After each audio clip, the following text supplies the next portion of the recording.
Tuhan sertamu. Inilah Injil Tuhan kita Yesus Kristus menurut Yohanes.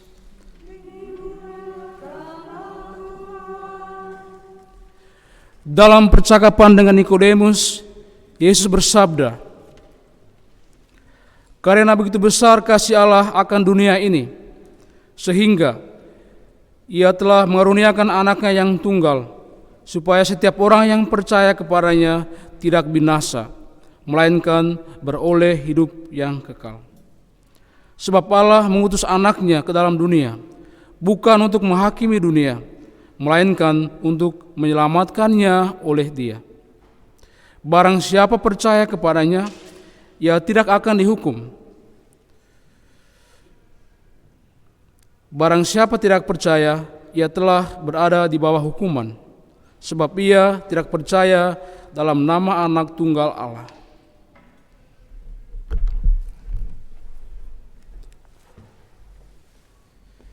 Demikianlah Injil Tuhan. Terpujilah Kristus.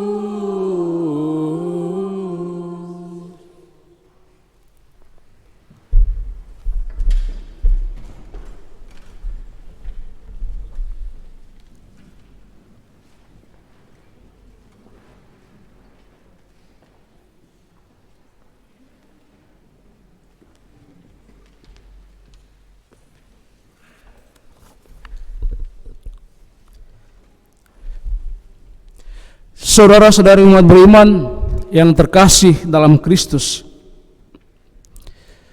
dalam iman kita semua percaya bahwa Allah Putra, Allah Bapa dan Allah Roh Kudus adalah satu. Dalam bahasa kita sehari-hari, mereka merupakan satu keluarga. Sebagai satu keluarga, tentunya ada sebuah relasi yang sangat mendalam di antara mereka, seperti relasi antara orang tua dan anak, relasi antara suami dan istri. Dan relasi ini didasarkan pada cinta yang mereka bagikan kepada satu sama lain. Mereka tidak bersaing, karena hanya cintalah yang menjadi dasar relasi mereka. Karena relasi mereka didasarkan pada cinta, maka mereka saling membutuhkan. Kita lihat dalam kehidupan keluarga, bapa membutuhkan anaknya, demikian pun sebaliknya. Hal ini juga terjadi dalam relasi antara Allah Tritunggal Maha Kudus. Banyak orang Kristen yang kurang memahami konsep tentang Allah Tritunggal Maha Kudus yang secara hakikat adalah satu. Para teolog berusaha untuk menjelaskan tentang Allah Tritunggal ini dengan menggunakan berbagai macam analogi. Tetapi itu tidak cukup, karena masih menyisakan pertanyaan-pertanyaan baru. Saya menyebutkan dua analogi misalnya. Mereka mengatakan Allah Tritunggal itu seperti gitar, senar dengan melodi. Mereka membentuk suatu kesatuan. Tapi pertanyaannya, siapa yang main gitar? Tidak ada yang tahu. Analogi kedua, seperti kopi, air, dan gula. Tapi pertanyaan baru muncul, siapa yang membuat kopinya? Jadi konsep tentang Allah Tritunggal Maha Kudus sampai saat ini masih menjadi sebuah misteri, karena pikiran kita tidak cukup untuk menjelaskan semua rahasia Allah. Kita adalah manusia yang sangat terbatas. Karena itu Santo Agustinus pernah mengatakan, kalau kita memahami semuanya tentang Allah, maka ia bukan lagi Allah. Kita juga bisa melihat orang yang membuat penelitian, orang yang studi, orang yang belajar. Mereka selalu mencari Kalau semuanya sudah terjawab, pasti orang tidak akan belajar lagi, orang tidak akan mencari lagi, orang tidak akan lagi membuat penelitian. Tapi ada pencarian. Demikian juga kita, ketika kita beriman, kita selalu mencari Tuhan, berusaha untuk mengalaminya, dan juga berusaha mengerti apa yang Tuhan kehendaki dari kita. Dan hal ini yang akan kita alami ketika kita mengimani Allah Tritunggal Maha Kudus. Karena itu hari ini saya tidak akan menjelaskan apa yang dikatakan oleh para teolog tentang Allah Tritunggal Maha Kudus, tetapi saya yang berpusat atau berfokus pada bagaimana kita secara pribadi mengalami Allah Tritunggal dalam hidup kita dan juga dalam iman kita. Kita sering mendengar pertanyaan ini, siapakah Allah Bapa, siapakah Allah Putra, siapakah Allah Roh Kudus? Dan jawabannya sangat bervariasi, tergantung bagaimana kita mengalami Allah Bapa, Allah Putra, dan Allah Roh Kudus dalam hidup kita. Saya mulai dengan Allah Bapa. Allah Bapa adalah Tuhan yang selalu dekat dengan kita. Dialah yang menciptakan kita dan memberikan kehidupan, memberikan nafas kehidupan kepada kita. Dia juga memberikan cinta kepada kita supaya kita mengalami kebahagiaan dalam hidup. Dalam kasih-Nya, Tuhan menjaga dan memelihara kita semua ciptaannya. Di dalam Yesus, Allah hadir dan dikenal oleh manusia. Dia datang dan tinggal di antara kita. Seperti yang saya sampaikan tadi, perayaan Natal merupakan perayaan di mana kita merayakan Tuhan yang hadir, yang tinggal bersama kita, mengalami situasi manusia. Karena itu, dalam percakapan dengan Nikodemus yang kita dengar dalam bacaan Injil hari ini, Yesus berkata, begitu besar kasih Allah akan dunia ini, sehingga Ia telah mengaruniakan Anaknya yang tunggal, supaya setiap orang yang percaya kepadanya tidak binasa, melainkan beroleh hidup yang kekal. Sekali lagi tentang kasih Allah yang begitu besar kepada kita, kepada dunia. Di sini kita bisa melihat bahwa di dalam Yesus kebaikan dan kasih Allah menjadi nyata bagi kita semua. Dan kita semua boleh menikmati kasih yang tak terbatas itu. Dalam setiap keadaan, apapun yang kita lakukan dan siapapun kita, semua orang berhak untuk mengalami kasih Allah yang nyata dalam diri Yesus. Apapun yang kita lakukan, meskipun kita berdosa, tapi kita tetap diberi kesempatan untuk mengalami kasih Allah yang begitu besar itu. Allah Roh Kudus juga merupakan Allah yang membentuk persekutuan dengan kita umatnya. Kita tahu semua, pada hari Raya Pentakosta kita merayakan kedatangan Roh Kudus, dan juga pada saat yang sama kita merayakan kelahiran gereja. Tanpa Pentakosta tidak ada gereja. Dan waktu itu hanya sekelompok orang yang membentuk gereja. Dan sampai sekarang ini kita bisa melihat ada begitu banyak orang yang membentuk persekutuan karena Roh Kudus. Dan kita juga, dan kakek dan hak juga merupakan hasil kerja Roh Kudus yang membentuk sebuah persekutuan di mana kita bisa berkumpul, kita bisa memuji dan memuliakan nama Tuhan. Dan Roh Kudus itu selalu berjalan bersama kita. Roh kehidupan dan cinta itu terus bekerja dalam hati, pikiran, dan tindakan kita sampai saat ini, dan memberikan kita kekuatan dan penghiburan. Jadi Allah Tritunggal Maha Kudus selalu dekat dengan kita melalui rahmat-Nya, melalui cintanya, dan juga melalui persekutuannya. Dalam bacaan kedua hari ini, Paulus menyapa umat di Korintus dan juga kita semua dengan berkat Allah Tritunggal. Kasih karunia Tuhan kita Yesus Kristus, kasih Allah dan persekutuan Roh Kudus menyertai kamu sekalian. Dan kata-kata ini selalu kita dengar dalam perayaan Ekaristi atau juga dalam ibadah sabda. Itu berarti bahwa Allah Tritunggal Maha Kudus selalu ada bersama kita. Dia menyertai kita Kita bisa datang dan berdoa kepadanya kapanpun, karena Dia adalah Tuhan yang penuh belas kasih dan pengampunan. Misalnya ketika kita mempunyai masalah dalam hidup, kita bisa berbicara, kita bisa curhat dengan Tuhan. Ketika kita sakit, kita bisa mohon penyembuhan dari Tuhan, mohon kekuatan. Ketika kita putus asa dan tidak mempunyai harapan, kita juga bisa minta kekuatan dari Tuhan. Dan Tuhan pasti akan mendengarkan doa kita, karena Ia tidak membiarkan kita berjuang sendirian. Karena Tuhan tidak membiarkan kita sakit, karena Tuhan tidak membiarkan kita menderita. Dan Dia selalu ada bersama kita. Dan dalam bacaan pertama, Musa berdoa, "Ya Tuhan, berjalanlah kiranya di tengah-tengah kami, sekalipun bangsa ini bangsa yang tegar tengkuk. Tetapi ampunilah kesalahan dan dosa kami, ambillah kami menjadi milik-Mu." Musa berdoa demikian karena Musa tahu bahwa Tuhan adalah pengasih dan penyayang. Sedikit tentang latar belakang dari bacaan pertama hari ini. Bagi kita semua yang sering membaca kitab suci, Tuhan memberikan 2 loh batu kepada umat Israel.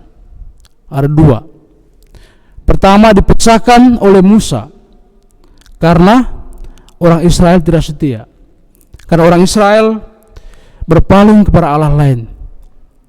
Jadi Musa marah waktu itu, marah besar, dan dia memecahkan 2 loh batu itu. Kemudian bersama dengan Tuhan, Musa membuat loh batu yang kedua. Dan ini yang kita dengar dalam bacaan hari ini. Tuhan berjanji akan memberikan pengampunan kepada umatnya. Karena Dia adalah Allah yang murah hati, Allah yang penyayang. Dialah yang pertama berinisiatif untuk berdamai dengan kita. Kadang-kadang kita putus asa, kadang-kadang kita merasa jauh dari Tuhan. Tapi sebenarnya hanya perasaan kita sendiri yang merasa bahwa kita jauh. Tetapi sebenarnya Tuhan selalu dekat dengan kita. Saudara-saudari umat beriman yang terkasih dalam Kristus, hari ini kita dipanggil untuk menghidupi dan membagi kasih Allah Tritunggal Maha Kudus kepada setiap orang, kepada siapapun yang kita jumpai dalam hidup kita, khususnya mereka yang membutuhkan bantuan kita.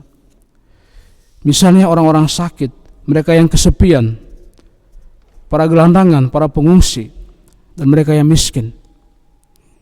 Dan saya tahu bahwa di KK Den Haag ini, bersama dengan para suster dan para pater, setiap hari Rabu kalau tidak salah, memberi makanan kepada orang-orang gelandangan. Itu merupakan sebuah tugas yang sangat mulia, karena kita beri perhatian kepada mereka yang membutuhkan, mereka yang mungkin kurang beruntung dalam hidup mereka. Dan selama bulan Mei yang lalu, kita di Breda ada aksi untuk Fusselbank, untuk membantu 750 keluarga. Itu hanya di Breda saja, 750 keluarga yang bergantung pada Fusselbank. Itu artinya bahwa begitu banyak orang yang membutuhkan bantuan yang tinggal dekat dengan kita. Kita bisa memberikan perhatian, kasih sayang dan bantuan, atau kita bisa mengunjungi orang-orang sakit atau orang-orang tua, orang-orang yang kesepian. Banyak sekali orang kesepian. Di Belanda, berdasarkan penelitian, ada hampir 40% orang mengalami kesepian. Mereka tidak mempunyai teman. Mereka hanya teman anjing, kucing. Mereka tidak mempunyai siapapun untuk berkomunikasi, untuk berelasi. Tetapi kita sebagai orang-orang Kristen, orang Katolik dipanggil untuk ada bersama dengan orang-orang ini. Kehadiran kita tidak perlu melakukan hal-hal besar, tapi dengan membagi kasih Tuhan, dengan ada bersama mereka, dengan mendengarkan mereka, kehadiran kita sangat berarti bagi mereka. Saya teringat dengan pengalaman saya ketika saya sering pergi ke Ilop House. Ada satu oma bertanya kepada saya, apakah kamu tidak merasa bosan untuk datang ke sini, hanya duduk dan dengar? Ya. Saya mengatakan saya tidak merasa bosan, ya. Karena dia bilang, kamu masih muda, kamu bisa melakukan hal-hal besar, kamu bisa melakukan hal lain yang lebih penting dari ini dibandingkan hanya datang ke sini duduk, dengar atau bicara dengan orang-orang tua. Tapi untuk saya sendiri, ini merupakan sebuah tugas yang harus saya bagikan, waktu yang saya berikan kepada orang-orang ini. Jadi kita membagi kasih kepada orang-orang yang ada di sekitar kita. Kita bisa menjumpai mereka di keluarga kita, ya, di keluarga kita. Dan sekarang kalau kita melihat bahwa orang tua dengan anak tidak ada komunikasi di rumah, alasannya apa? Ada yang tahu? Kadang-kadang tidak ada komunikasi. Anak pulang dari sekolah, orang tua pulang dari kerja, semua sibuk dengan dirinya sendiri. Apa yang terjadi? Karena mereka sibuk dengan telepon, dengan iPad, dengan tablet, dengan komputer, dengan laptop. Tidak ada komunikasi. Hal ini kecil, tapi itu membuat orang untuk antisosial. Jadi mulai kalau di rumah saja kita tidak berkomunikasi dengan orang yang dekat dengan kita, bagaimana kita bisa berkomunikasi dengan orang yang tidak kita kenal atau orang-orang yang ada di luar sana? Jadi ini hal kecil yang juga kita perhatikan. Selain kita membagi kasih Tuhan kepada sama kita juga bisa menjadi orang yang suka mengampuni. Jadi mempunyai hati yang lembut, yang sabar.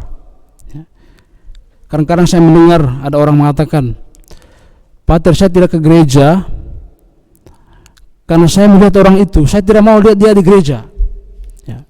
Saya tidak suka dengan dia. Saya tanya dia, kamu ke gereja untuk apa?